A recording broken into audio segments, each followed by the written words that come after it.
When Sarah and I, my wife, got married, is she here? Oh, she's leaving. Okay, good. Perfect. Hurry on up so I can tell this story without you in there. No, I'm just kidding. Oh, just kidding. Don't worry.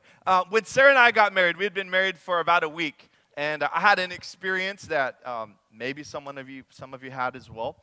Take it easy here. I was in the shower and I was getting ready to wash my hair. And so I got under the water, right? This is what guys do. I don't know, ladies, what you do, but this is what we do. And then I was being, you can call it lazy or strategic. It doesn't matter to me. Had my head, and I thought, okay, I just need to find the soap. So I just start reaching back, right? And I find something with a pump. I thought, this is awesome. I never had a pump before. I always had to work and squeeze. So I pumped it, and I put it in, and I got it in my hands, and I'm under the water, and I start washing. And all of a sudden, within about 5 seconds, I experienced something I've never experienced before. All of a sudden, my hair was like silk. I mean, my fingers were just going through, and it was awesome. It was incredible. And I remember finishing and thinking, I have no idea what just happened. That was the best shampoo conditioner. I had no idea. Now, why would I tell you that stupid story? One, so that we laugh a little bit. But two, because here's the thing. A few of the stuff we're going to look at tonight, if we can put this in proper perspective, I think that it's going to help some areas, maybe even some edges of our marriages smooth out, almost like your first conditioner experience. Guys are like, I can't wait to get home and try this thing. This is going to be great. If you don't have hair, I'm sorry. It is what it is, okay? Now, here's the truth. We know that marriage is struggling. We know that. But I want to tell you something else. God knows that too. And to him, it's not surprising, but it's not acceptable either. It's not surprising, but it's not acceptable either. It's not surprising because he understands that we are living in a sinful world and that we are sinful people and we make tons of mistakes, and you don't have to nudge your spouse. We already know, okay? But the reality is God also says, I have laid some groundwork for my children to help them navigate this and to do this smoothly and to help them to work through some of these challenges. And so what we've been doing is we've gone back to where it all started in the vow, where we exchanged our vow at the altar and said these promises to each other. And so tonight, we're going to look at a little bit more of the vow. And so I want to read the part we're going to look at tonight, and it'll be up on the screen behind me. It says this: I promise to love you unconditionally. You might want to look at your spouse and just be like, hold their hand. This is great. If you're engaged, it doesn't count. I promise to love you unconditionally, regardless of the circumstances. Do you remember this? In abundance or without, in sickness or in health, for better or for worse. Now let me ask you a question. When you thought about worse or sickness or circumstances, what were some of the thoughts that crossed your mind? Did you think about it at all? Or maybe we were focused on the for better and the good circumstances and the health and the abundance of wealth. I add that. I don't know if that's what you were thinking, right? Whatever, 2 incomes, this is going to be great. I don't know what it was for you, but the reality is for most of us, most likely we were focused on the positive side of that statement. But the reason we stood at the altar is because the truth is we don't know if it will be a positive or a negative in the season of marriage or in the marriage that we're stepping into. But the promise is that no matter what, I'm walking with you. So let's look at this. First, it says, I promise to love you unconditionally. Now, we know love is not a feeling. Love is not an emotion. Love is yes, I think. It's an action. It's a choice too, I think. It's an action. Love is an action. Love is something we do. It's what we show. It's who we are. And so when we understand that, we realize that love is not the butterflies you felt when you met her for the first time or met him for the first time. It's walking through life, through thick and thin together. That's what love is. It's an action and it is a choice. And so when we understand that, then we're ready to follow the rest of the path. Now I want to show you something. In 1 John 4:19, it says this, a very familiar verse. We love because he first loved us. We love because he first loved us, how can we love our spouses who are imperfect? I know you're like, it's only week 2. I'm not ready to say all that yet. Everything's great. Our marriage is perfect, okay? But the reality is we know. How am I supposed to love this buffoon? I'm just kidding. How am I supposed to deal with this and that and that? I don't know. And the truth is, because the love of God is inside of us, we are capable of loving that person. That's the root of it. Now, here's what's funny. When a lot of people got married, they came into it looking for the one, right? We want to find the one. She's going to be beautiful. She's going to be rich. She's going to be caring and a great mother and a great cook. I don't know what you were thinking about. I'm just listing random things. You were looking for the one. But the truth is, that's where some of us got in trouble in the beginning. Because what we really should have been looking for was the two. Because the one is the Lord. Always and forever. He's number one.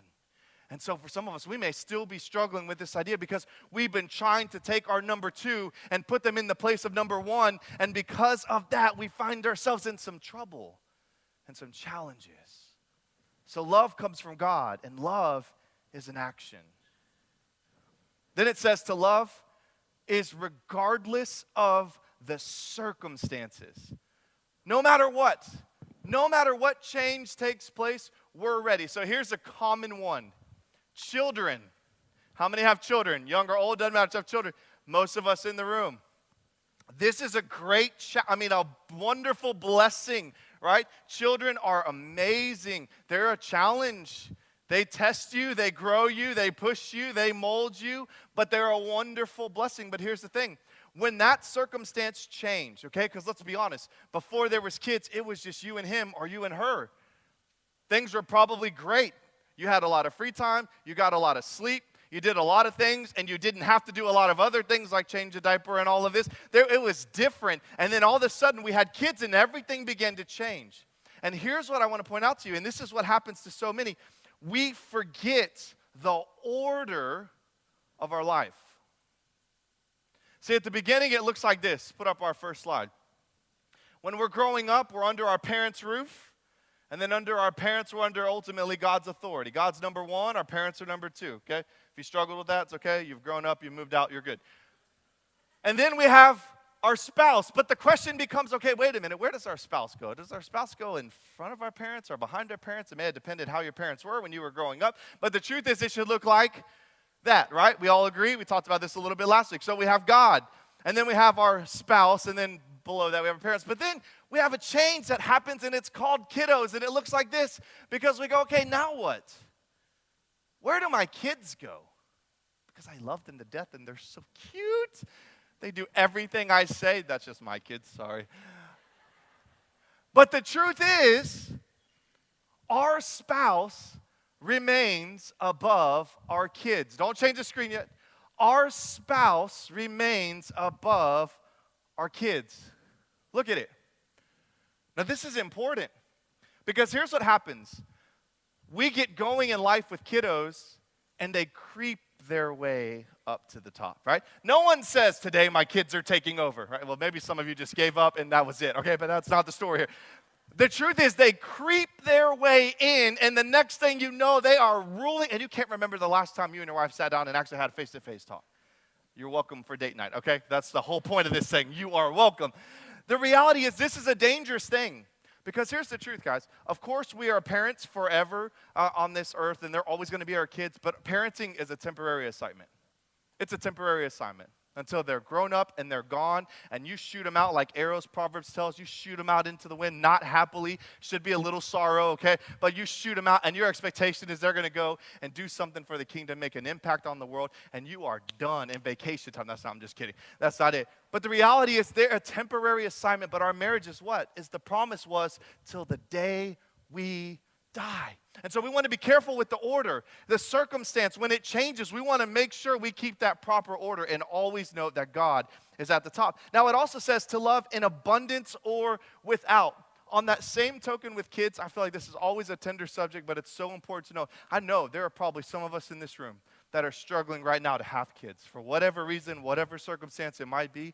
And I want to just tell you, the enemy would love nothing more than to use this to split you apart. He would love nothing more to make this be what causes your marriage to have one of its roughest seasons. And I want to tell you that I don't have the answer to that circumstance, but I'll tell you this. God will and has, for many, many, many people who have gone before you, used it, not just solve the problem in whichever way he decides, and that's up to him, but he has used it to bring marriages even stronger and to make an impact in this world. And that's what we need to hold on to. So be careful. Be careful if you find yourself in that place. Do not let the enemy take control of that. At the same time, I know there's probably some in here that are struggling with job situations, job loss. Listen, that's another area that, it gets tense, doesn't it? It's hard to come home sometimes. You're dealing with, listen, ladies, can I just encourage you for a minute? For a guy that wants to take care of his family, that's one of the toughest situations to be in. When he looks you in the eye and he wants to do nothing more than to take care of you, but in this season, he's just out of loss.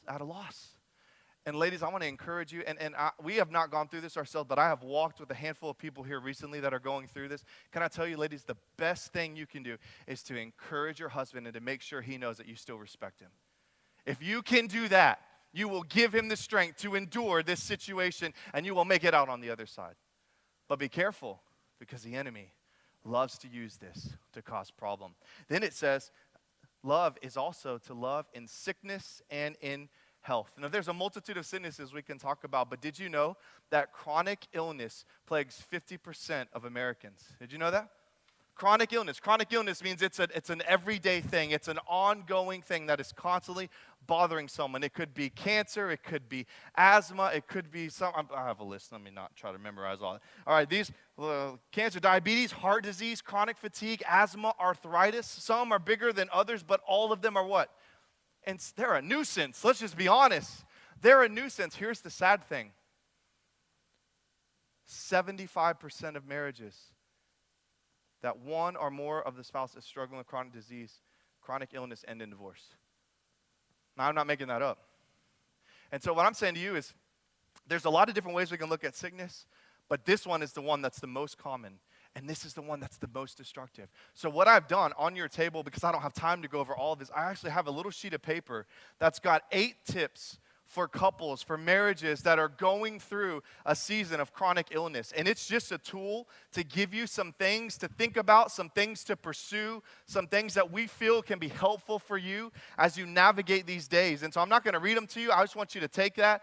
If it's you, spend some time looking over that together and think about how you can make sure you're taking care of that person. If it's not you, there may be someone you know, and I want to encourage you to hang on to that tool as well and use that because I know that it can make a difference. And then the final part, it says to love for better or for worse. Here's the truth. God blesses those people that follow him. God blesses marriages that follow him. But we also live in a sinful, broken world, and so we are going to have trouble. That's just the way it is. We kind of have to embrace that early on. Most of us already know that. But it's important to understand that. But when we promised for better or for worse, remember what we talked about last week. That promise was because God and his or her parents entrusted you with their son or daughter. They handed them to you at the altar and said, please take care of him.